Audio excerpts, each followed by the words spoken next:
Mis siis täna lõunaks on? No tänane päevasupp on meil kana ja veiselihaga.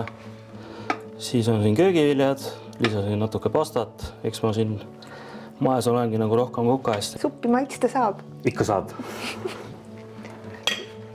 Aitäh! Nii. Satun Raineriga kokku päris juhuslikult Jõhvi karskusseltsis. Rainer on siin vabast tahtest süüa teinud mõne kuu. Kuid oli aeg, kui ta teenindas Eesti presidenti, tema külalisi ja isegi söör Elton Johni. Ma tegin talle klimbisuppi, aga me tegime seda lõhega, et talle väga meeldis. Täna naudivad Raineri kokkakunsti karmi saatusega mehed. Nad on siin selleks, et vabaneda alkoholi ja narkootikumi sõltuvusest. Kas sa panustad nendele toidu tegemisse niisama palju kui kroonitud peadele? Ma ei tee mitte mingit allahindlust, et alati ei ole, et kas on siin meie eliit või on siin meil inimesed, kes vajavad abi. Tegelikult on Rainer ise ka üks abivajajatest ja ta ei häbene seda tunnistada. Ütleme niimoodi, et mina kurat lihtsalt sain must jagu ja ma ei saanud enam kuskilt abi. Ei arstide poolt, kuigi ma otsisin nagu igalt poolt, vanemad toetasid mind, küll ma käisin igast haigete vahet ja ei kuskilt ei midagi. Ja alt naaber ütles, et Rainer, et äkki lähed keskusesse, proovid läbi jumala kuidagi ennast nagu ree peale saada, et mine proovid, sul ei ole kaotada nagu midagi. Mõtlesingi, panin asjad kokku ja ütles, et ma täna isegi tööle ei lähe, et ma võtan su peale ja helistasin ülemusele, et lõpetan oma nagu vahesõnaga, et ta tõi mind siia ja ise tööle ei läinudki ja ma olen talle väga tänulik sellest.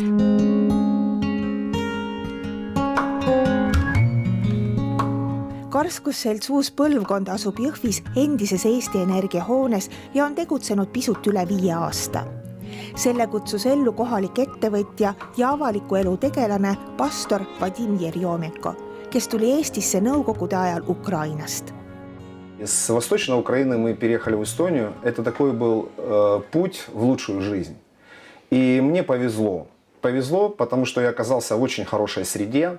Но моя сестра, которая осталась на Украине, она была у отца в другом браке родилась, она осталась в другой реальности. И 97-й год в мою жизнь неожиданно пришла такая весть о том, что моей сестры больше нет. Я сначала, когда отец позвонил, даже не мог понять, что случилось.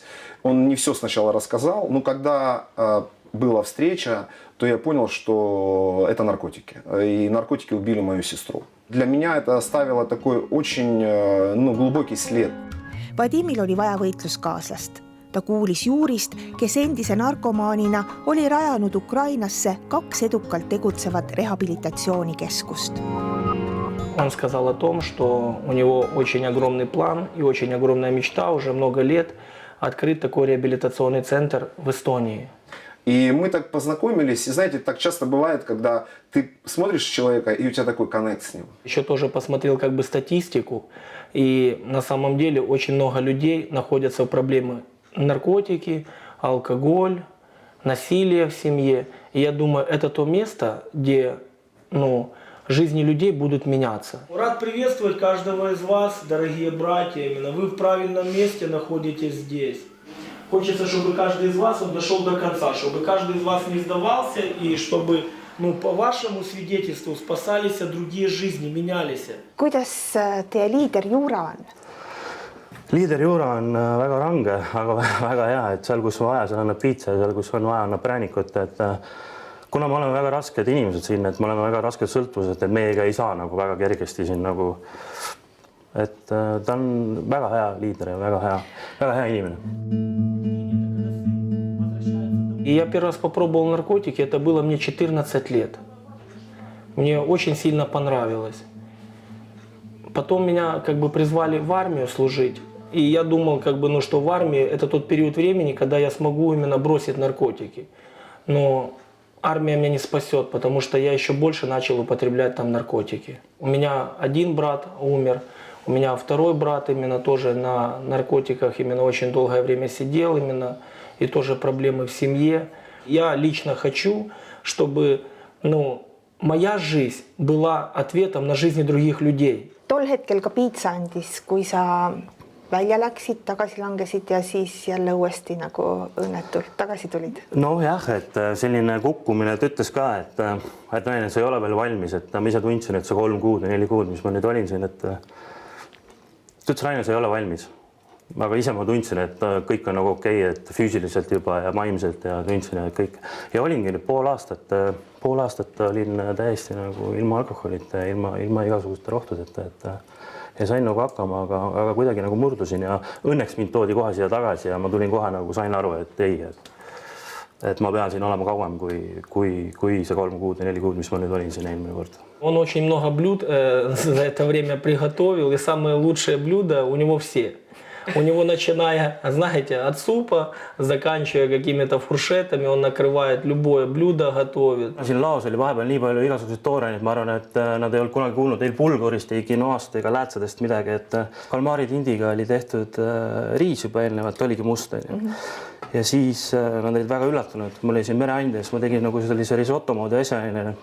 Ja nad algul oli leelearmusega, et aga nüüd on juba niimoodi, et tehakse juba vahepeal märkust, et Rainer, kas ikka see rohelist panid ja kas pestot on, et nad õpivad iga päev mult midagi selles suhtes ja minu jaoks on nagu väga meeldiv.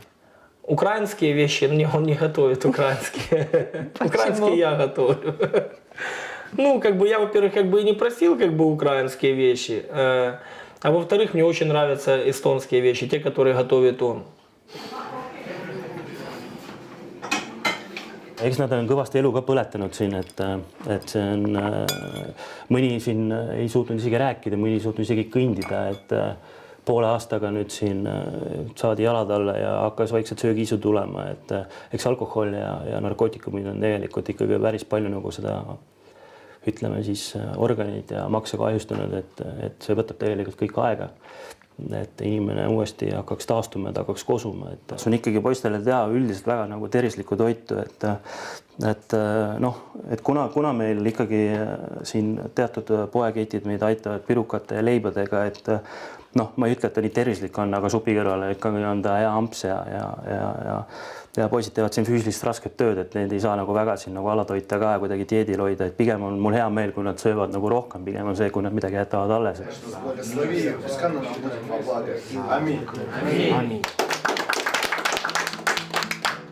Tavaliselt ikkagi üldiselt ei jää midagi alles, et harva kui midagi alles. Ma isegi ei mäleta, et midagi oleks alles jäänud. Мы верим в то, что он изменится, в том, что о нем еще будут говорить очень хорошие вещи, о том, что он будет помогать другим людям. Мы благодарим за него, действительно. Он именно хороший парень. Тот период, который мы упустили тогда, обошлось тем, что мы на первом месте по ВИЧ, по СПИДу, по алко-нарко проблемам. Мы на лидирующих позициях. И сегодня нам приходится делать такую очень большую, тяжелую работу, потому что исправлять ошибки тяжелее, чем делать профилактику. Это уже такая мастерская, где мы ремонтируем самое прекрасное творение – человек. Hetkel püüab siin Karskusseltsis enda elu muuta 20 meest. Päevakava on kindlalt paigas. Я поехал на грипп-центр, уже это было 7 лет назад. И поначалу как бы моя семья не верила, потому что они говорили, что тебя невозможно изменить. Но спустя какое-то время у меня в жизни все перевернулось, знаете, с головы на ноги. Моя мама уже здесь была в гостях, она очень рада, она очень поддерживает ту работу, которую я делаю сейчас, когда приходят родители этих детей, которые находят на центре. Это самое лучшее, когда тебя родители благодарят за то, что когда сын забирал деньги у своих родителей, он сейчас эти деньги приносит.